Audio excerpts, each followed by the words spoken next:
Praise the Lord. Hallelujah.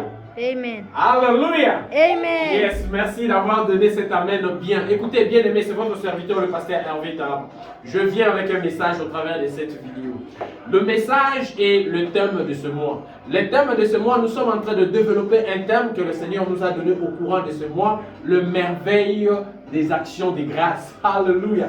Les actions de grâce, c'est un secret que Dieu a préparé pour l'Église, pour que nous puissions vivre la présence de Dieu. Alléluia. Et la Bible dit, si Dieu est pour nous, qui sera contre nous? Comment est-ce que Dieu peut être pour nous? Comment est-ce que tu peux faire de Dieu que Dieu soit pour toi? C'est en vivant une vie d'action de grâce. Pourquoi nous le disons? Parce que la Bible dit que notre Dieu est celui qui siège au milieu de la louange et de l'adoration de son peuple. Souvent, il est facile, face à une situation, que nous soyons de ceux qui se lamentent, que nous soyons de ceux qui murmurent. Mais ça, ce n'est pas la dose du ciel. Pour la situation qui est la vôtre, bien aimé, il n'y a pas de situation qui soit impossible à ce que Dieu puisse le résoudre.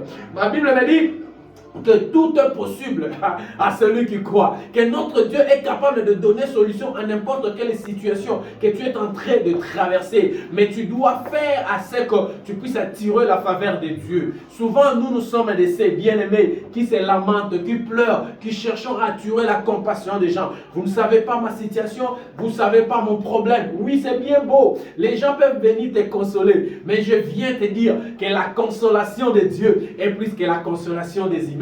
La consolation de Dieu est plus que la consolation même de membres de ta famille. Pourquoi? Parce que quand Dieu vient, il vient enceinte, il porte des solutions qu'il faut. Alléluia. Et tu dois te rassurer à garantir sa présence. Tu vas rassurer que la présence de Dieu est avec toi quand tu vis une vie d'action de grâce.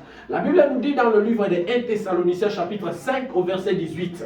La Bible dit que dans toutes circonstances, my God, nous devons dire merci à Dieu. Bien aimé, tu dois apprendre à dire merci à Dieu. Quand tu apprends à dire merci à Dieu, Dieu va s'occuper à changer tes préoccupations, à changer tes difficultés en témoignage. Et tu vas vivre, j'allais dire, la vie de la percée. Tu vas vivre la vie d'abondance. Tu vas vivre la vie de paix. Alléluia.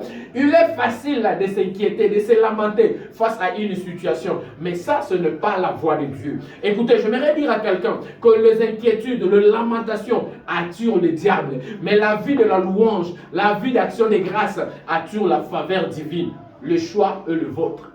Quelle est la personne que tu veux marcher avec?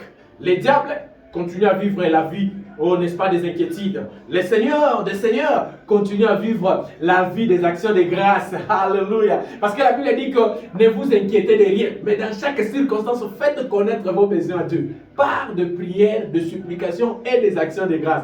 Que Dieu te bénisse. Seigneur, nous te disons merci pour ce moment d'exhortation. Nous prions que toute personne, Seigneur, qui suivra cette vidéo soit baptisée par l'esprit d'action de grâce et que l'action de grâce, la vie d'action de grâce devienne notre mode de vie. Que Dieu vous bénisse. Est-ce que quelqu'un peut me donner un amen?